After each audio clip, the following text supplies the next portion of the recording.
dieksplor ini lebih bersifat jangka panjang. Pada saat krisis mungkin keuangan lagi turun. Tidak perlu kita memilih salah satu, tapi kita. Halo teman-teman semuanya, selamat datang di podcast kami. Di sini kami akan membahas topik mengenai strategi agility dan krisis adaptasi, di mana kami akan berfokus membahas mengenai perusahaan properti di Indonesia yang beradaptasi menghadapi krisis dan juga perubahan lingkungan bisnis. Di sini kami akan melihat strategi exploit dan explore melalui studi kasus beberapa perusahaan properti yang terdaftar di Bursa Efek Indonesia. Di antaranya kami membahas mengenai Ciputra Development, Pakuwon Jati, Bumi Serpong Damai, dan Summarecon Agung. Nah, seluruh analisis ini kami membahas merujuk pada laporan tahunan perusahaan, data BI, serta sumber pasar seperti aplikasi saham dan juga laporan publik lainnya. Sehingga diskusi ini akan berjalan bersifat objektif dan berbasis data. Di sini saya sebagai moderator, Saiful, dan juga terdapat narasumber pertama Reden dan juga narasumber kedua Ahmad. Oke, sebelum masuk ke studi kasus, saya akan memulai dengan pertanyaan dasar dulu, yaitu sebenarnya apa yang dimaksud dengan strategi agility dan bagaimana kaitannya dengan krisis adaptasi. Jadi strategi agility itu adalah kemampuan perusahaan untuk merespon perubahan lingkungan secara cepat dan tepat, baik dari alokasi sumber daya, dari struktur, dari strategi dan lain-lain. Jadi ada istilah dalam literatur manajemen itu strategi agility sangat berkaitan dengan kemampuan exploit dan explore. Exploit itu berarti sebagai mengoptimalkan core bisnis yang sudah ada, sementara explore adalah upaya mencari sumber pertumbuhan baru bahkan di luar bisnis utama.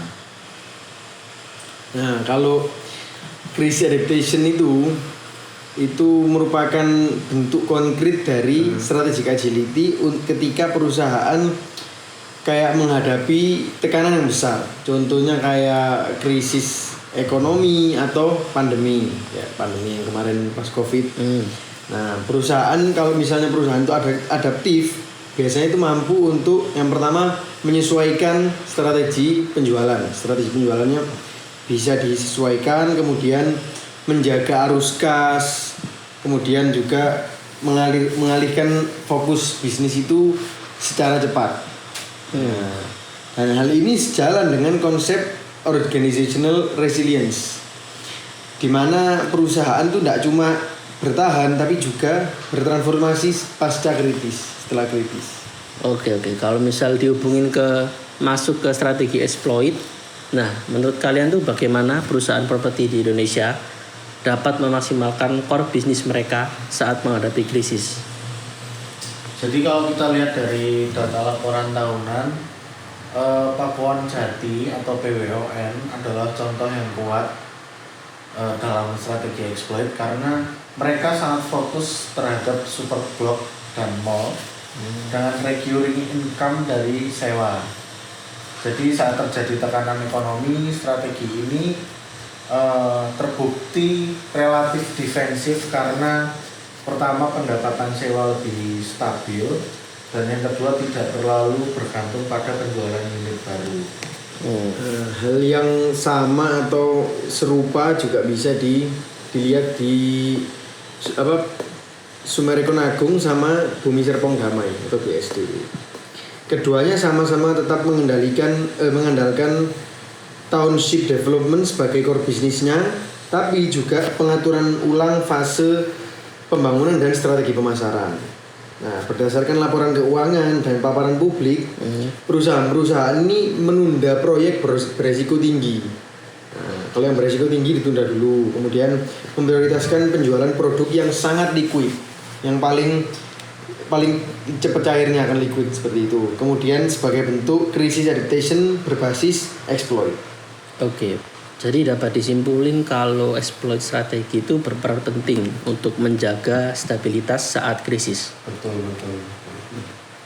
Jadi benar exploit ini bisa berperan penting karena exploit sendiri kan mengoptimalkan core bisnis yang sudah ada. Jadi balik lagi kita dampaknya ke Pakuan jadi pendapatan sewa lebih stabil sama jadi dia nggak terlalu bergantung pada penjualan unit baru, karena penjualan unit baru pasti kan kita juga butuh unit, butuh mengeluarkan uang lebih banyak lagi. Jadi pada saat krisis mungkin keuangan lagi turun atau bagaimana, jadi dilakukanlah exploit itu. Oke, sekarang kita akan membahas mengenai explore. Di mana menurut kalian perusahaan mana yang paling agresif dalam strategi eksplorasi? Nah, kalau bicara tentang explore ya, Ciputra Development itu sebagai contoh yang paling jelas. Dia selain properti juga mengembangkan, ada rumah sakit, kemudian ada pendidikan, ada sekolah, banyak sekolahnya, kemudian ada kampus juga atau universitas, kemudian ada hospitality seperti hospitality-nya ini bahkan sudah ada di beberapa negara di Asia Tenggara. Nah, berdasarkan laporan tahunan dari Ciputra Development atau kode sahamnya CTRA, diversifikasi ini bertujuan untuk mengurangi ketergantungan pada siklus properti. Kalau cuma bergantung pada itu susah gitu loh. Terutama pada saat pasar melemah. Tapi juga explore juga punya resiko. Jadi ketika perusahaan terlalu jauh keluar dari core bisnis, ada potensi yang pertama overextension, dan yang kedua ada tekanannya terhadap cash flow. Lalu karena itu strategic agility bukan soal memilih exploit atau explore, tapi bagaimana kita ngebalancing keduanya. Jadi explore ini lebih bersifat jangka panjang, sementara exploit lebih defensif. Betul. Jadi kita bukan soal bagaimana caranya memilih antara exploit atau explore, tapi bagaimana caranya kita menyambungkan keduanya, karena kedua ini saling berkesinambungan. Yang satu untuk jangka pendek, yang satunya lagi untuk jangka panjang. Jadi tidak perlu kita memilih salah satu, tapi kita gabungkan keduanya agar mencapai manfaat yang optimal. Oke, ngomong-ngomong soal jangka panjang, melihat kondisi pasar saat ini, menurut kalian sendiri strategi mana yang paling relevan untuk 3-5 tahun ke depan? Ini berdasarkan tren suku bunga dan daya beli sekarang, jadi saya melihat perusahaan properti itu akan yang pertama tetap mengandalkan exploit untuk menjaga arus kas, lalu sambil melakukan explore secara selektif. Nah, setuju. Data time series-nya harga saham dan pendapatan menunjukkan perusahaan dengan recurring income yang kuat itu cenderung lebih resilient.